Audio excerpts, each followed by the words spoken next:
Of the Fantasy Alarm Fantasy Baseball Podcast. I'm your host, Colby Conway, at Colby R. Conway on Twitter. And with me, as always, here, my good friend, Matt Selz, at the Selz Man. Matt, how's everything going for you? Things are well. It's a little rainy here in Lincoln today, but we need the rain. Saves me some chores of watering my plants. So that's that's always nice when Mother Nature can help out with my to-do list. That's pretty nice. More often than not, when Mother Nature gets involved, usually it's taking stuff away. Like baseball games get rained out, trips Right. get postponed, everything like that. So it is, what, I agree. It is nice when you get a little something positive coming from Mother Nature. And Mother Nature was not in the picture last night for the most part. And Matt, we got to talk about it because uh, I don't even know where to begin. But when you look at New York Yankees right-hander Domingo German, 15 earned runs over his previous 5 1/3 innings going into 2 starts prior to his Wednesday night start against the Oakland Athletics. We're recording this here on Thursday morning-ish, early afternoon. So naturally, when you're 5 1/3 innings in your previous 2 starts, nets in 15 earned runs on 15 hits across just 5 1/3 innings, naturally, you go out there and throw the 24th perfect game in Major League Baseball history. I mean, baseball is as fickle as they come. We talk about it all the time. It was against Oakland, so you could see how there was a path to success. But I mean, like I said, 15 earned runs in 5 1/3 innings in 2 starts prior to that. Then he comes out, doesn't allow a single barrel, 9 strikeouts, second highest mark on the season for him. And again, 24th perfect game in Major League history. I don't know what to say other than what the hell happened. Yeah, I don't know. Talk about like the least expected perfect game ever. Like, do we ever expect a perfect game? Not necessarily. Like, there's a line, this guy's got no hit stuff every time he goes out. But again, no, there's been 24 of these things, and the first one in 11 years because Felix Hernandez was the last one to throw a perfecto. The Yankees now have 16.6% of all perfect games thrown in baseball history. They have 4 of them. Uh, Nifty little fact: every pitcher for the Yankees that has thrown a perfect game, their first name starts with a D. Don Larson, David Wells, David Cohn, and Domingo German. There you So go. interesting. But this may be the most controversial perfect game ever. I mean, Domingo, not really liked by Yankees fans or haters, right? For a variety of reasons, off field stuff, on field stuff. He was booed off the mound at home last start because he allowed 10 earned runs. And now he goes out and throws. And then you've also got the fact that people are arguing that this shouldn't count because it's a AAA lineup, right? So like this might be the most controversial perfect game ever. It's still a perfect game. Um, Kyle Higashioka now has caught the last 2 no hitters for the Yankees, which is a pretty nifty story too. So it was exciting to see. I got to stay up and watch it because Central Time Zone, not too late for me. But I do have to. I do want to pick your brain on a couple of things here, Colby, because we saw that clip of the Pirates Padres game going around last night, in which um, what the on deck batter for the Padres ran in front of the catcher to go pick up Mhm. the bat that the batter had just left there, which I didn't know you were allowed to do during a play, that you could just run out in front of a catcher from the on deck circle and not get called for anything. I know the play wasn't at home, but it still seems odd. And then K Bear Ruiz for the Nats gets called out of the baseline when trying to score against the Mariners while simultaneously running through the back of the right handed batter's box because he avoided the tag of the catcher. So I don't know what to make of what's going on around home plate right now in baseball.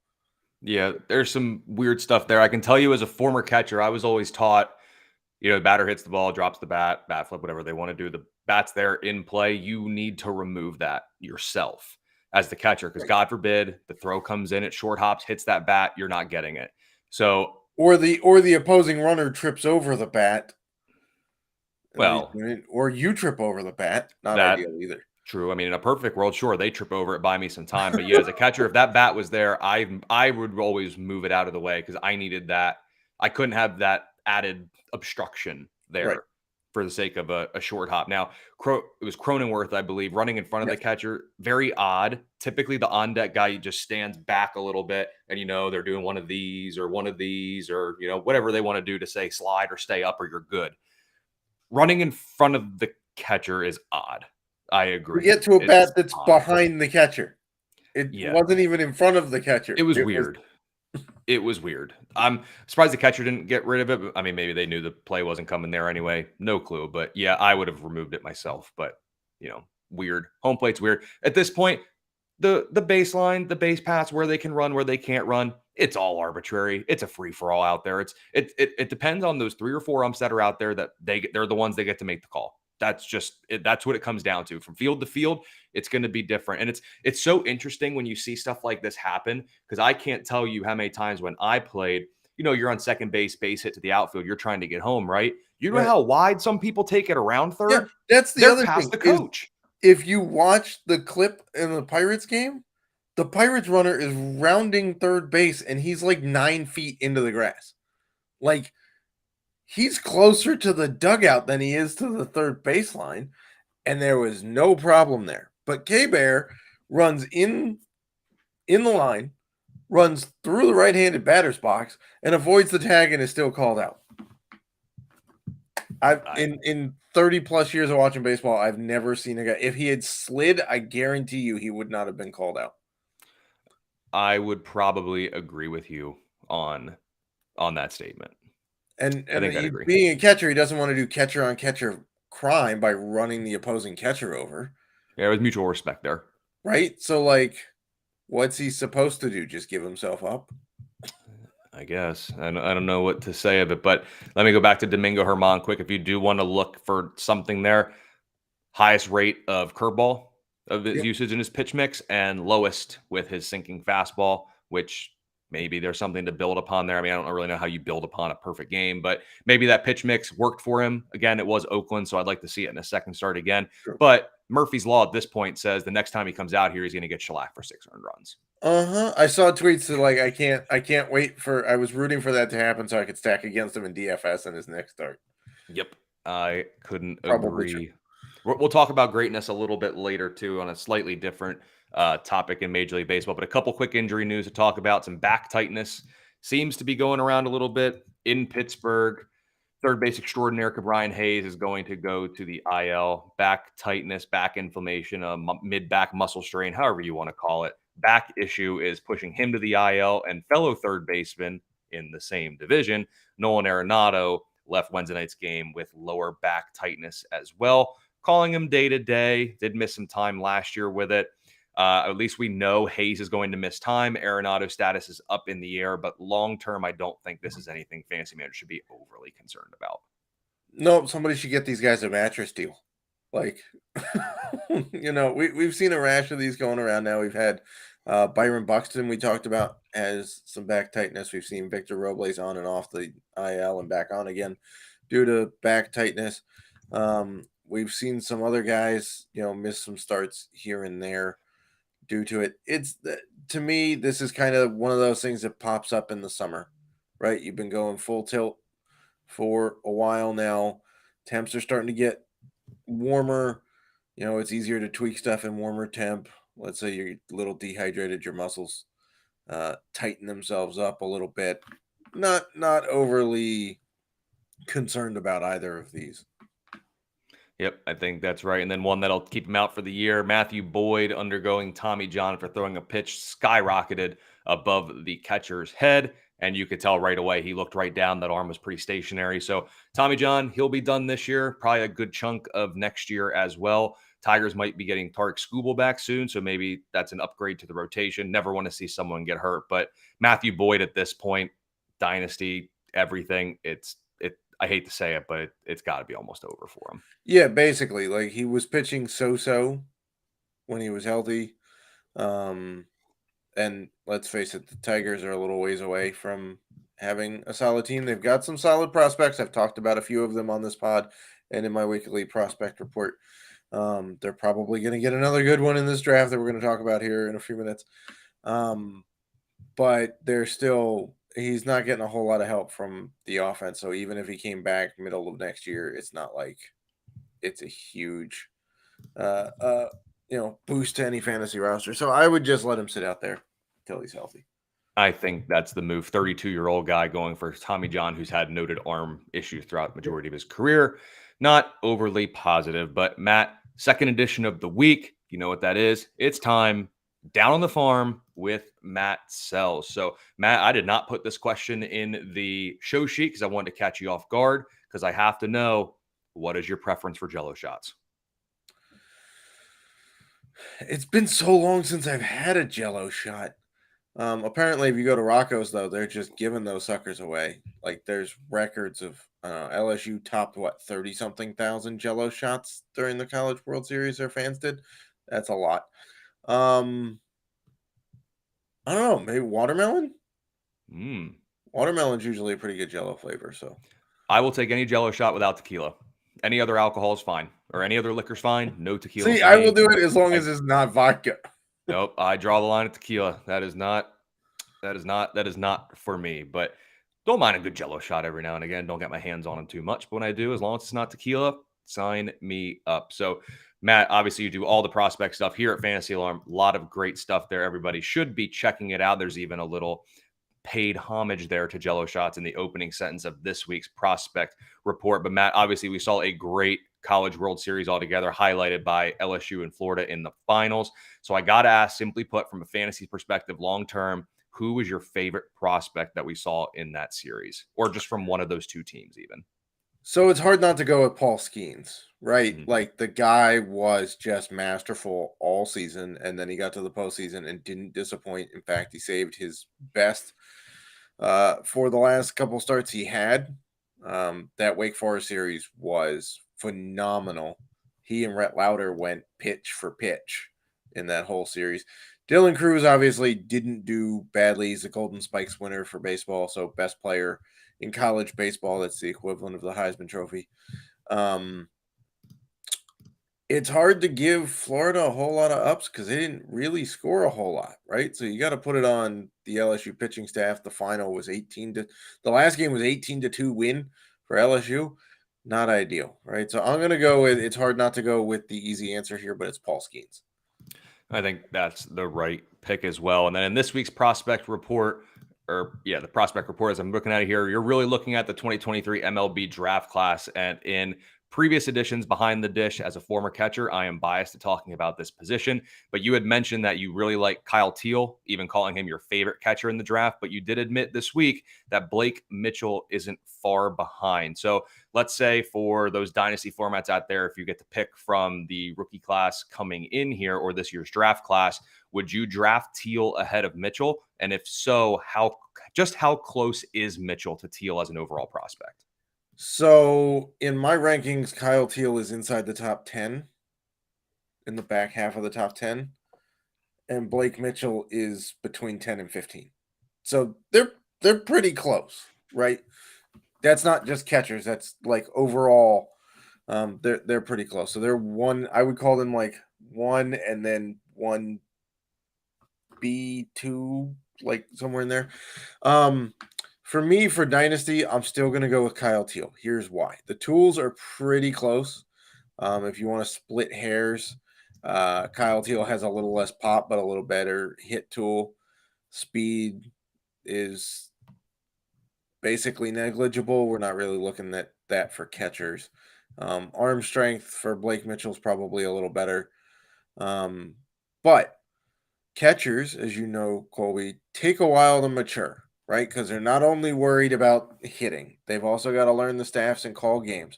They've also got to learn a whole lot of nuances to catching, blocking, throwing out base runners. You got to, receive it. Framing is still a part of the game. So to me, I'm going to lean towards Kyle Teal, who's the older, more mature guy who already got seasoning in the ACC, which is arguably the best college baseball conference. It's either that or the SEC. So he's gotten some seasoning. We've just seen some college catchers take not very much time in the minors at all, right? Adley Rutschman, this guy's not Adley, but we wasn't in the minors very long. Henry Davis, taken out of Louisville, not in the minors very long for the Pirates, right? So I'm going to go with Kyle Teal. Not to say Blake Mitchell isn't great. He's got some fantastic tools. But as an 18-year-old high school kid, he's going to take some seasoning in pro ball that's going to keep him down in the farm a little longer. And we all know the shortage of catchers. So I'm going to go with a guy who's probably going to be down there less time in Kyle Teal. Two high school outfielders. They seem to be the consensus 1 and 2, at least high school outfielders coming off the board in many mock drafts that you happen to see for the upcoming draft here in not too distant future. So we'll have this here, but Max Clark and Walker Jenkins appear to be the two high school outfielders that are getting the most pub. Walker Jenkins actually isn't all that far from me. Got to see a high school game of his this year. I was very impressed, as were the 5 or 6 scouts that were at that game, standing right nearby. Got to see that. So that was pretty cool. But Max Clark, you had already written about him at Fantasy Alarm. So are you, let me say this. If you were an MLB evaluator, both of these guys were on the board, you were picking one of these two, would you take Max Clark over Walker Jenkins? And do you actually think Clark gets drafted before Jenkins in the draft? I would take Max Clark over Jenkins. Here's why. I think Max Clark is a little more well-rounded across the board. Some of his tools are not as high as Jenkins, right? Jenkins has a couple of tools that are higher, but also a couple of tools that are lower. And there's some questions as to just how close he'll get to Max Clark, whereas there's projection left where his tools might go up. So if I was an evaluator, I would probably take Max Clark over Jenkins. That's not to say Jenkins is terrible. He's not. He probably goes one pick next, right? You're probably in a spot where back-to-back teams want one of these guys, and whoever has the first pick, they'll settle for the guy they want, right? So I would say Max Clark is my top guy just because he's more well-rounded. He doesn't need one trait to keep carrying him while the others develop. He can use all of them to move through the system. And then as we're looking here with the draft upcoming, I'm looking at the prospect report this week. A lot of good information. So make sure you go check that out over at fantasyalarm.com. And in this one, you talk about the best first round sleeper in the 2023 MLB draft. There are some concerns if he gets drafted. Will he actually go to the bigs? Does he honor his commitment to college? So we'll have to see what happens here with him. But who do you think is the best first round sleeper in the 2023 MLB draft? Maybe a name not enough people are talking about.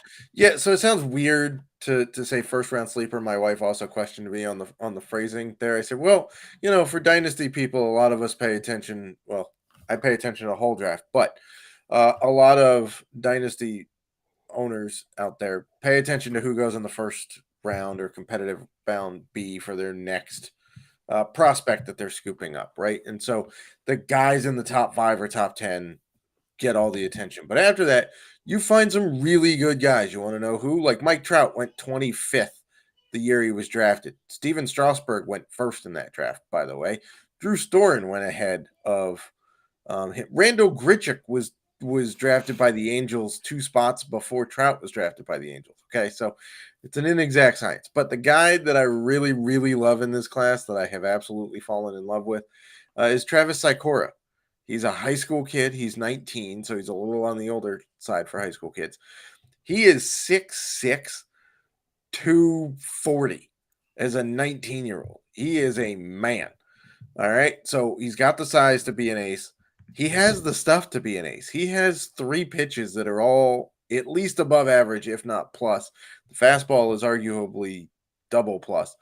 So he's got the stuff to be an ace. He's got the size to not have a problem. The only question is he is committed to Texas, which is his home state school. So the draw for playing for, the Horns, now going to the SEC, by the way, could be pretty steep. So if a team can offer an over slot bonus offer for him, I think they can get him. But watch out for him for dynasty managers. He should be higher on your radar because this guy is an ace in the making. I like that one as well. And of course, I said it multiple times, but head over to fantasyalarm.com. Not only can you get all of Matt's prospect information, rankings, reports, but a ton of other great content in there. But if you are in a dynasty league and you're looking for that hidden gem or maybe to gain an edge on your league mates, that's how you'll do it with Matt Selz' Fantasy Baseball Prospect Report over at fantasyalarm.com. So, Matt, one guy who's in the league now, some guy named Shohei Ohtani. I've done the DFS podcast and the live stream on Better Sports Network and Fantasy Alarm with James Grande here for the past couple of days. And he posed an interesting tweet saying, is Ohtani the greatest player of all time? And when you think about it, are there going to be hitters better than him statistically? Yes. Are there going to be pitchers better than him statistically? Yes. Nobody's doing both to this level. Like, are we even appreciating enough the world we're living in and what we are seeing right now on the diamond in Los Angeles? No, I don't think so. He's just spectacular, and he's getting better. Mm-hmm. There was a tweet yesterday, actually. He pitched to Luis Robert, which means the MLB home run leader was pitching to the guy who was second in the American League in home runs. Yeah. Shohei Ohtani has 27 home runs, which is 5 better than Luis Robert Jr. of the White Sox. So the pitcher who is leading, not in home runs given up, home runs hit. It's just mind-boggling, right? And the last time, by the way, that a starting pitcher had 10 strikeouts in a game and at least 1 home run in a game, the last American League pitcher to do that, you have to go back to when CC Sabathia was pitching for the Indians. And he hit in Dodger Stadium because they were playing an NL team and they still had to bat pitchers. I know that's a foreign concept to some of you new people, but that guy's been retired for years.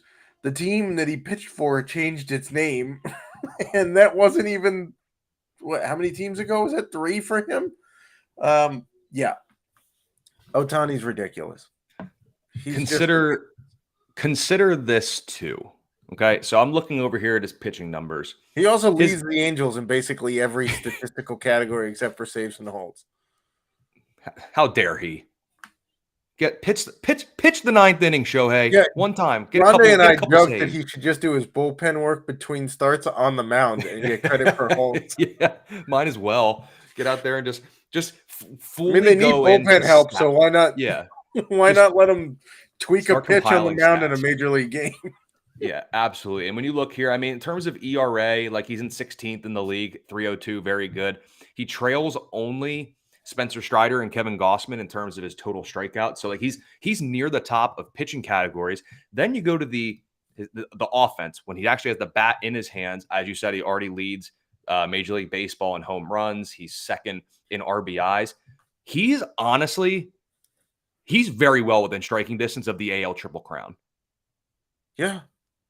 Can you imagine if he goes out there and just, let's say, I don't know if he'll actually lead the league in strikeouts. There's some, with guys like Spencer Strider in there, it's going to be kind of tough to do that.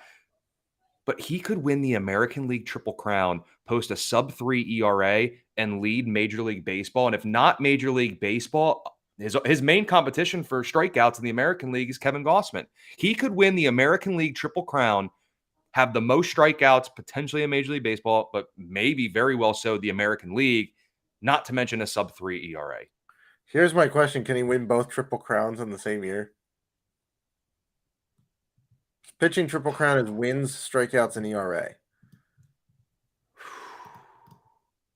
So in terms of wins, McClanahan's at 11, a couple guys there at 7, but some of those guys will fizzle out, like Dean Kramer and Chris Bassett and Dane Dunning aren't going to stay there. So they'll go a little bit. In terms of ERA, ERA is going to be his biggest problem, I think.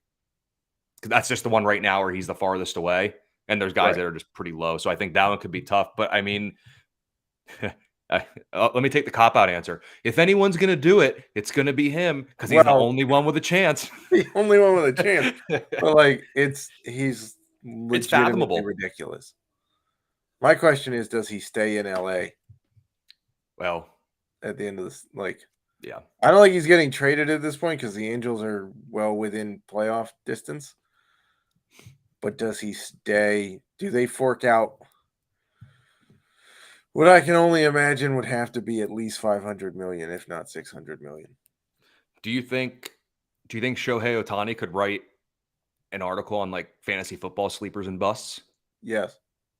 I think so too. Now he's not doing it in our fantasy alarm, fantasy football draft guide. But if you do want to get some analysis, not from Shohei Ohtani, but from the likes of Kevin Tompkins, Britt Flynn, Andrew Cooper, Howard Bender, and the whole fantasy alarm team, head on over to fantasyalarm.com. You can get access to the NFL draft guide for free when you start a free 7-day trial with any subscription, or you can purchase it for $26.99. Sleepers, busts, rankings, bold predictions, positional breakdowns. I'm going to try to talk Texans in there as much as I can, so you can get that all over at fantasyalarm.com. But Matt, heading into the weekend, fantasy baseball managers, they need their weekend streamers. They maybe need a waiver wire bat or arm. So to close out this week, let me just start with this. Garrett Cooper is a guy that needs to be picked up. We just talked about Shohei Ohtani, and over the last calendar week, Garrett Cooper trails only Ohtani in batting average and OPS, and he's got a 7-game hit streak, and he is finally elevating the baseball. The launch angle is in double digits after quite a few years in the single digits. Garrett Cooper, guy to know. Jazz Chisholm is back for that lineup too. Gives them a little juice. So go check out Garrett Cooper, 30% owned in Fantrax leagues. I didn't look at ESPN, but knowing how ESPN typically shakes out, probably very much lower than that. Matt, who's a streamer that you are looking at? Or I'm sorry, a waiver wire guy that you're looking at adding? So for a waiver wire guy, we're going back to pitching. We're going to go with a guy who gives us a little bit of everything. It's Justin Lawrence in Colorado. I know, Rockies pitchers, of course, I got it. But this guy's got 5 saves, 7 holds, 3 wins. So you're getting a little bit of everything out of him. He's got a 2.93 ERA. Granted, it's bolstered by a .47 mark on the road. So there is that. But he's striking out more than a guy per 9 innings, which is excellent for a reliever. He's doing a little bit of everything. They're using him. The Rockies are playing some decent baseball right now. And any game that they're going to win is going to be close, which means he should have a decent amount of save chances. And we could all use a guy who just gets us a little bit of everything on our pitching staff. So Justin Lawrence, he's owned, I think, 24% in Fantrax leagues, I believe. Go scoop him up. He's going to cost you nothing. If your fantasy baseball team is like rocks in a jar, Lawrence can be the sand. He'll fill in the little nooks and crannies, give you a little bit of everything. And for He's this the week, marshmallow and the s'mores on my food for thought. there you go. Throwing back to the earlier edition of Yes. this week. But our combined weekend streamer, we came together on this one for the pod. It's going to be Paul Blackburn, 38% owned over on Fantrax. He's got a 2.40 ERA at home, and here in the month of June, even 4 ERA with over a strikeout per inning.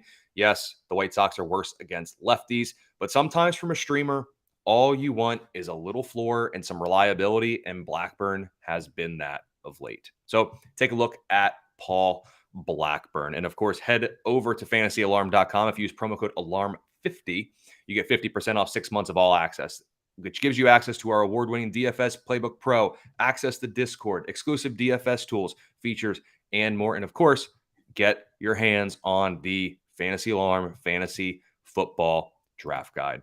So Matt, we got about 10, 15 seconds here. Any parting thoughts for the people out there, except that they should follow you at the Selz Man on Twitter? Check out what I'm grilling later this week. Grilling up some Italian beef for those of you in Chicago. You should know what that is. It's going to be a delicious sandwich.